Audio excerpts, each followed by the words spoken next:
Thank you all for coming. My name is Raja Reddy.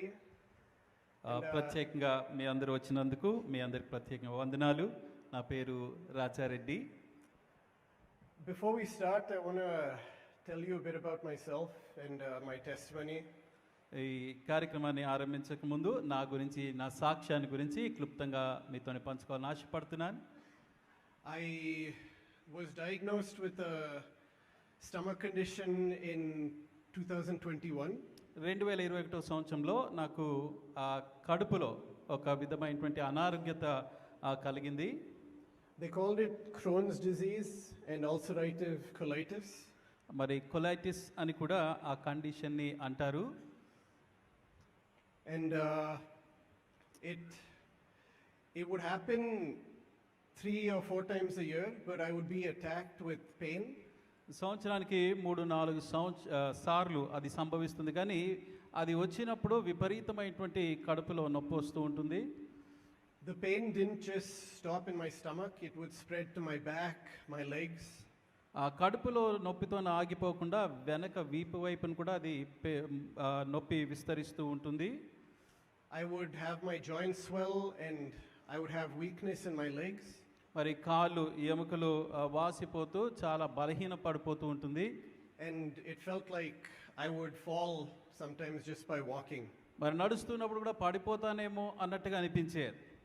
My family saw the issues I would go through. I would lose anywhere between 10 to 15 kgs every time it happened. మరి అటువంటి పరిస్థితులన్నీ కూడా నా కుటుంబం వారు గమనించారు. అవి సంభవించినప్పుడు 10-15 కిలోలు బరువు తగ్గిపోతూ ఉండేది. And last time it happened in December. It happened in December of 2024. చివరిసారిగా డిసెంబర్ నెల 2024వ సంవత్సరంలో జరిగింది. It persisted until January ending, January 2025. ఆ నొప్పి ఈ సంవత్సరం జనవరి నెలలో కూడా కొనసాగింది. This time the medication didn't work and the diet change didn't work.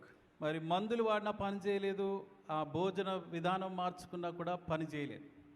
So I was in a bad place. మరి చాలా విపరీతమైనటువంటి పరిస్థితుల్లో నేనున్నాను. I remember at night I would feel like if I just went to heaven the pain would be gone. మరి పరలోకానికి వెళ్ళినా ఈ నొప్పి పోతాదా అన్నట్టుగా అనిపించేది. But thank God in February I received my healing. మరి అయితే దేవునికి స్తోత్రం, ఫిబ్రవరి నెలలో నేను ఆ స్వస్థతను పొందుకున్నా. But I just want to say that my healing didn't happen instantaneously. అయితే ఒక విషయం గమనించాల్సింది, నా స్వస్థత వెంటనే నాకు స్వస్థత కలగలేదు. I had to learn many things, spend time in the Word of God and really possess my healing. ఆ పరిస్థితుల్లో నేను అనేక పరిస్థితుల గుండా వెళ్ళాల్సి వచ్చింది. దేవుని వాక్యాన్ని పదే ధ్యానం చేయాల్సి వచ్చి క్రమక్రమేణా స్వస్థత పొందుకున్నా. And over these next 5 weeks I want to teach you all the new things that I've learned.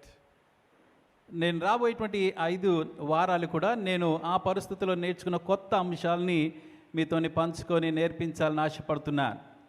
Yes, so